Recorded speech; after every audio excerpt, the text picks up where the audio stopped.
Hey guys, welcome back to the channel.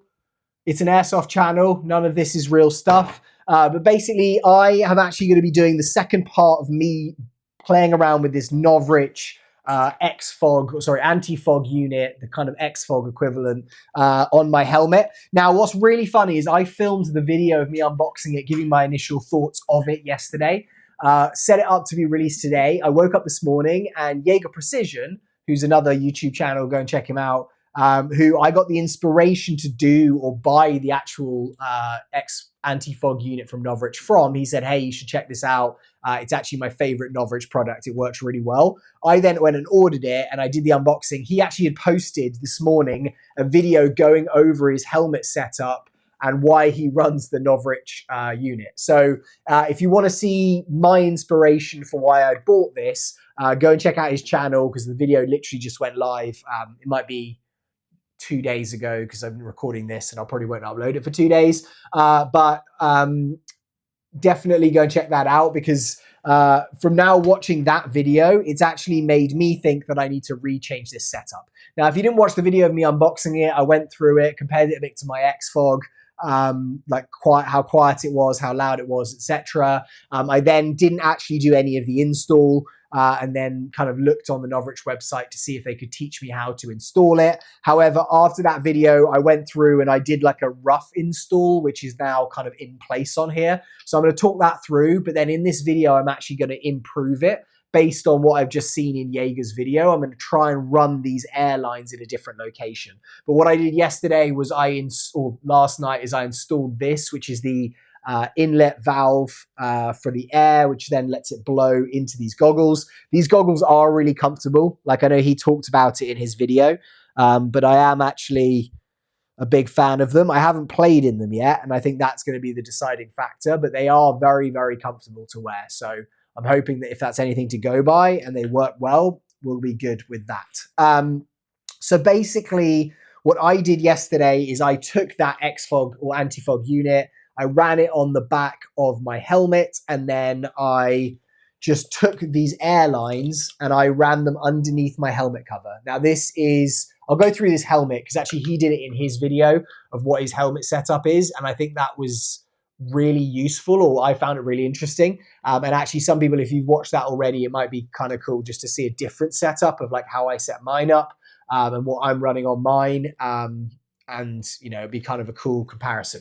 So what I use as a main helmet is a Team Wendy helmet, which is a bump helmet. So this isn't actually ballistic rated. It's just basically a plastic helmet that is made by Team Wendy, who make ballistic helmets. It is very expensive. I've got a video about this. I think the whole helmet's about $2,000 or something with all the attachments on it. So it is a very expensive helmet. I think in the like $300–400 realm, really unnecessary for airsoft. But I was like, okay, if I'm going to build this out with everything, I'm just going to bite the bullet and spend it. So that's kind of the base of the helmet. I have a Team Wendy multicam cover that goes on it, so it's made for this. You can get repros of that, but I went with the real thing. It's kind of good because this has a lot of air holes in the bottom. You can see here it's got a lot of air holes, which lets a lot of air in, and then this actual helmet cover is super thin and then has these air holes kind of here, so your head doesn't get too hot in it, which is kind of awesome. Other main things that I run on this are my Contact 5s. These are, again, very, very expensive, but they are amazing. They are real, so they will run off real radios, and the quality of like the connection to the radio, the sound quality, everything is really good. They also have amplified hearing, so if you're listening, if some people are around me, if I put them on to start with, it's all muffled. I then turn them on, it kind of amplifies people's voices. I can turn that up and down. It also has noise cancelling, so when it goes above a certain decibel level, so if I'm playing indoors and a very loud thunder bee or a grenade goes off, it kind of cuts the full volume of it, which is great because I notice when I play with people and I throw a grenade and they're like, that was so loud. And I'm like, was it? Because it didn't really register for me. I've got these axle attachments here, which basically will run these contacts. They're an adapter plate which will run these onto these, which are made by, oh God, I'm trying to remember. Basically, these attachments here are for a different form of headset, and I can't remember the name of it right now, and it will come to me hopefully by the end of this video. But basically, these axle attachments will convert this so that it will run a contact.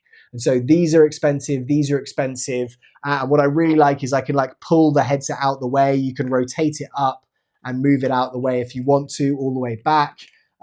So it's just a very like in tight way of like actually having your headset run. I prefer it to the regular arc rail contact attachments that you can use.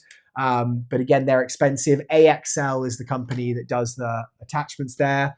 I then have a Peltor, I think this is a Peltor light, which goes on here. I never actually really use this unless it's milsims, but this is like a red light. So if you've got a map or something, then you're using it at night, you can use that. I have this, which is a Wilcox NVG mount. This is a real one. And again, they're very, very expensive. But if you are running real night vision, you don't want them falling off your head. I can also run camera attachments, etc. on this if I want to, but I don't end up doing that. This is a 3D printed mount for my 360 camera, which is now where I'm actually running it. I just have the 360 camera out here. Get a ton of questions about how I run that camera. Here I have a Somo Gear IR light, which will run on the back of my head. And they're really good. I don't actually use it that much, but if I'm playing with my team and we all want to know where each other are, I can have an IR beacon on there. It's more for look, to be honest. And then I've got this Novritsch Anti-Fog Unit on there. What I do like is you can run the contact wires along here through. It's got a little wire holders, and it is called it's one of the other big like headset brands, and I just can't remember the name of it. And they will mount it in this way. And that's really, really annoying. I can't remember it.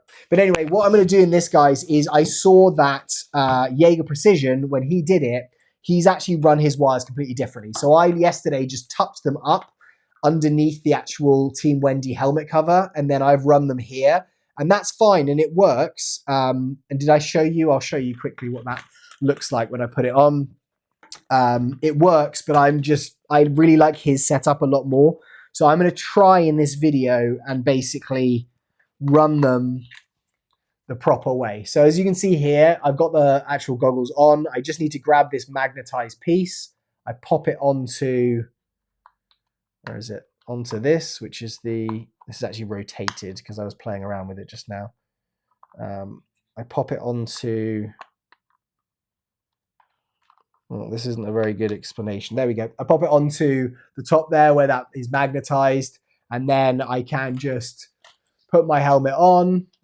Again, this is all muffled because it is, and then I can go on the back, rotate this, and I can feel that air then blowing in here to prevent the fog. I can turn it up, turn it down, and I really like that control actually because it actually allows me with gloves on to play around with it.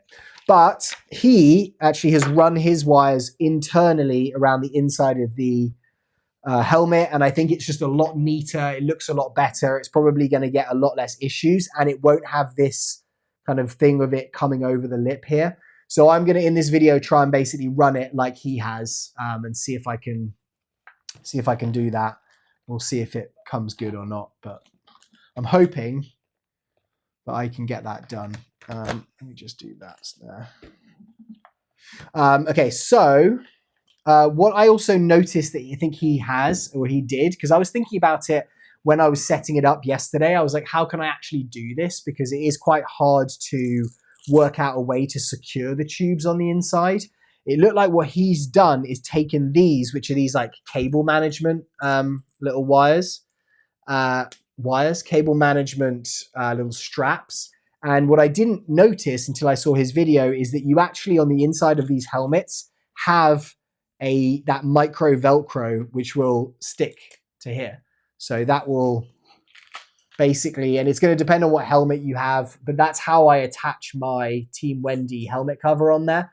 So these little micro pieces of Velcro should allow me basically to have these like little inserts in here. What is going to get annoying is these little straps here. The only thing I am quite concerned about today with doing this is that I'm going to have an issue where he's actually put a spring on the inside. I mentioned this in my first video. He's put a spring on the inside of the PTFE tubes to stop them from kinking. So when they come over like a sharp angle like this, his don't kink. I think I'm going to have an issue with that because I don't have the springs. I'm really interested to try and find out what diameter it is. I know in his video from watching this morning, it was like, oh, I don't actually know the diameter. I just had some springs lying around. But that's really what I need to find out. So I need to get this out first. It's going to be a good start. I need to find out what spring diameter it is. I'll try and do that and then maybe do it in a follow-up video because I am expecting at the end of this video to just be kind of annoyed. Well, happy that I've hopefully sorted out how it looks and how tidy it is and done the cable management. But on the other side, annoyed that it is actually kinked and the airflow is not nearly as good. So we'll see if that is the case. I'm going to pull these off here. So I need to try and do what he's done there. So if anyone knows or has any recommendations on what that should be, the actual diameter of the spring, I would really appreciate that. Okay, so what we're going to do is basically try and run it just along this inside. Or actually on the outside of these straps, I think, but the inside of the helmet. Yeah, that's going to be correct. So what I need is that basically sit there. This is actually slightly offset.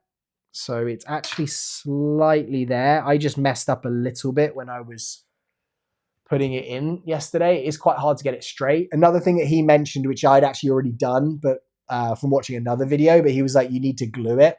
And I have glued it with super glue. So that is going to stay in place because it does separate if you try and like the magnet sticks to here, which isn't ideal. Okay, so what I need to do is actually cut some of these because these are super long length. I realized when I kind of got them out. I don't think it's a big issue because I think I can just cut these down. But you can get these from Amazon. They're very, very easy. You just want to like search cable management strips, I think probably. I'm trying to think what the exact name is. Let me get all this stuff out the way.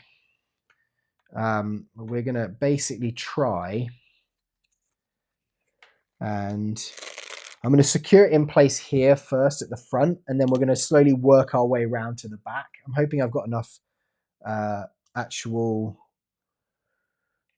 like space on the tubes because I did cut them yesterday. I was like, okay, great. I'll just cut these down because this is all I'm going to need. Is this going to be right? I think that's going to be the wrong side actually, isn't it? Yep, that's going to be the wrong side. So I'm going to flip this. Do it this way. So I want it kind of firm on here, but not too firm. That's the idea. I'm going to have that over there. So I'm going to try and cut this about here. Scissors. I probably want to leave more space than less space just because it doesn't matter, I don't think, too much if I'm getting this. Maybe going to just give a little bit here. A bit further down.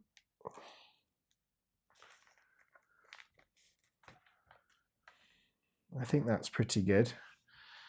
Okay, so that one I now can't use because I don't have the lip on it, or I probably could use it, but it's not going to be as tidy. So I'm just going to, I've got a lot of these, so I'm just going to use one for each one, and then I'm going to have a ton of this stuff left over. I'll probably try and do something with that. This one actually, I think I could use. So let's try with this guy here.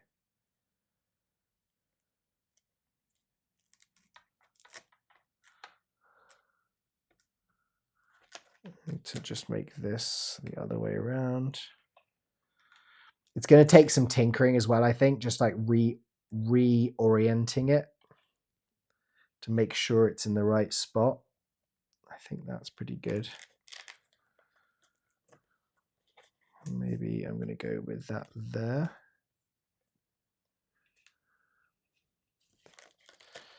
Slightly closer in. Okay, I've actually got that the wrong way.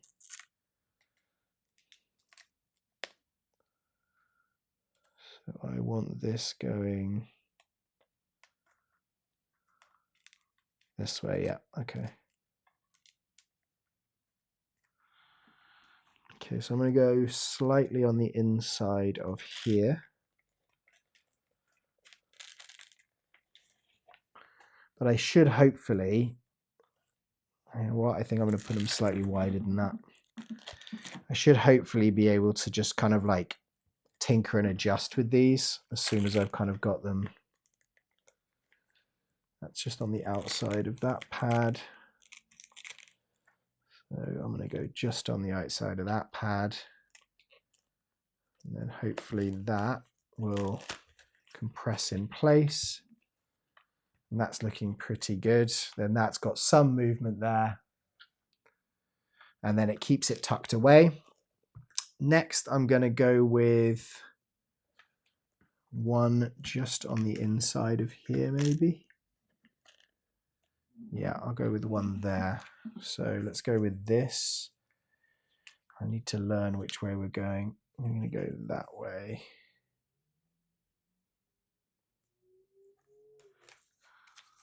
I think it's this way.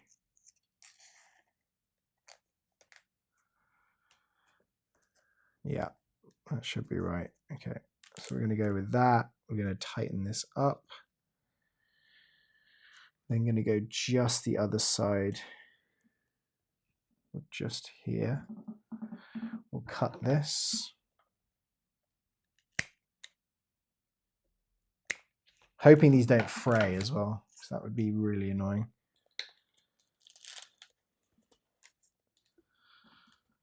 Okay, and then hopefully that's just going to sit there like that. Okay, that looks good. Okay, so far this is going really well. It's just going to be the actual kinking that's going to be the problem, and I don't have any springs, so I might just buy, I think what he was saying was maybe just buy a set of, yeah, this way, buy a set of just like random spring diameters. The other thing is I don't know if I have to run it the whole way. It does look cool how he's done it, like the actual look of the spring inside. I do actually really like that. Okay, that should be good. Put that there. So I do actually kind of like the look of it. So I don't know if maybe I just do the, okay, this is,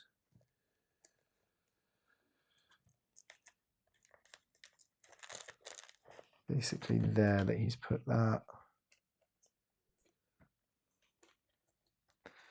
Yep. See, this is just going to be the issue. It's going to be where it's, okay, so I need to keep it low here towards the back. So I'm going to have to do a longer one.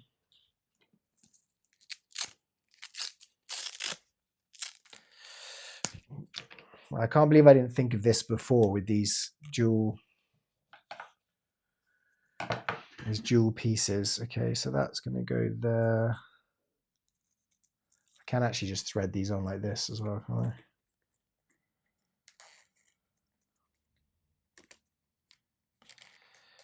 Okay, so we're going to go fairly tight like that. I'm going to go longer on this because it's just got a longer gap down to the pad.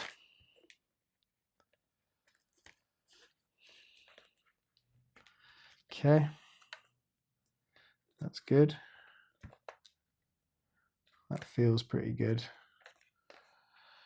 And then that's going to be the last one at the back here, I think.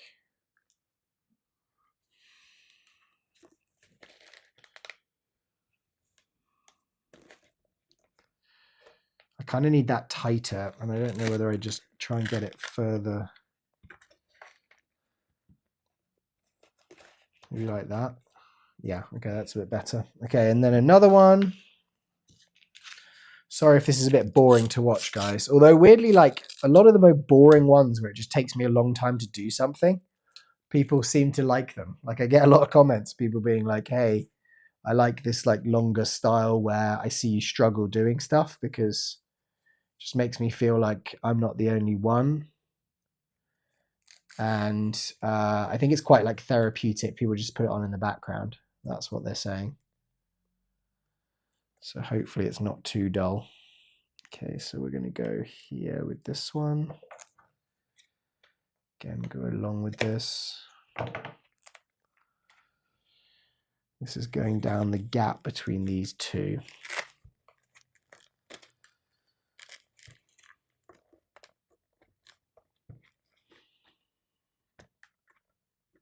Okay, that's pretty even.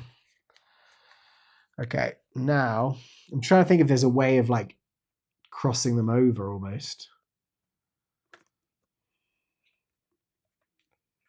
It's just going to be so hard to get it to do that.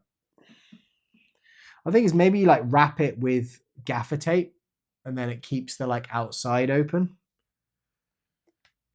I don't know if that works. Okay, so this is going to be, I think I need one more that's going to be super long.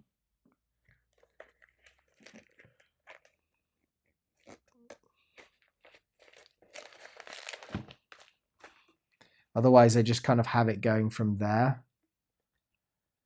And then that's going to run. But like you can see here, this is where this is kinking on these two rear spaces. Unless I try and run it there, that's going to have the same issue.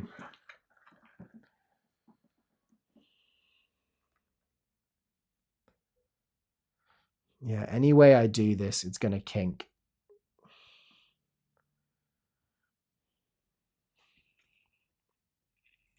The problem is it's just this one's going to be the worst, I think. But I do kind of want it out the way. So when that's there.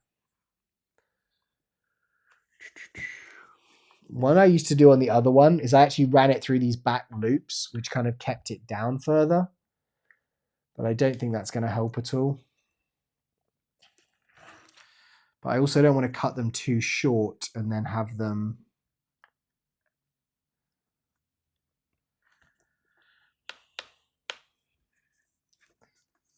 Okay, let's just try the like fit on this. I'm just going to put this in and then the kinks are going to be there. So I'm sure the airflow is not going to be as good. But I'm going to put this here and then we can just see what it feels like when it's on, like how much, like if it connects to the goggles properly. Because I think that's going to be the main thing about running it in this location is that going to work? Okay, so we'll do this. Put these goggles on. We're going to put on the actual helmet. Put these guys in.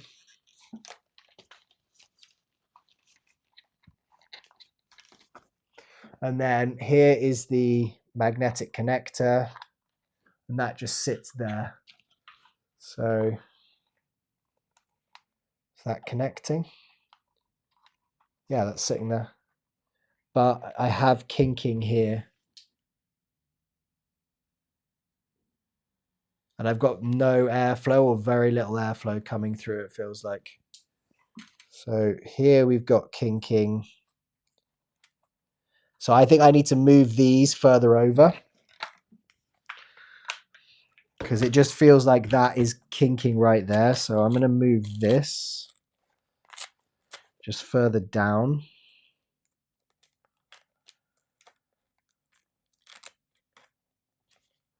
Down there. And then this one, same. I'll move it further down. There. Okay, now I'm going to have that in place.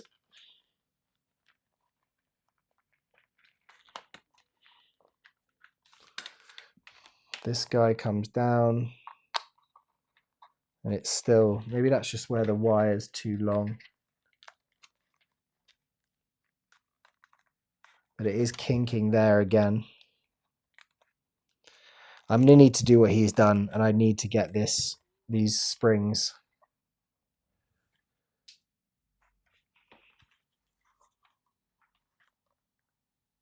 Yeah, as soon as I unkink these back ones, I think we're good. But it definitely is, it's a lot like, it's a lot neater. Like it definitely feels a lot neater. I've got airflow coming through there, and it's these ones here. If I unkink this, or I let some airflow through, I can feel it nicely. Yeah, so I think it's going to work. I just need to do the whole spring thing. So I'm going to right now go, you know what I just had actually? It's going to be too big.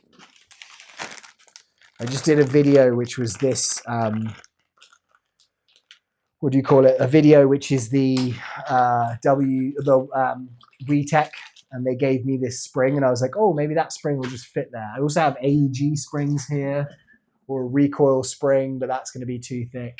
So I'm going to measure the diameter. I'm going to order some springs. But that, guys, is going to be my little kind of like intro video of doing this with this Novritsch airflow. I think it's going to work really well. I just need to put springs that are going to go through this bit, and then I'll kind of do an update video once I've done that. But hopefully this has been interesting, guys. If you have any questions about the helmet itself, or what I'm running on it, or kind of like any questions, or you want me to show you anything in depth or in more detail on this, the actual like setup that I'm doing, copying Jaeger Precision, also just include that in the comments, and I'll get on that as well. But thank you so much for watching. I will see you very soon on the next video, and have a great day. Goodbye.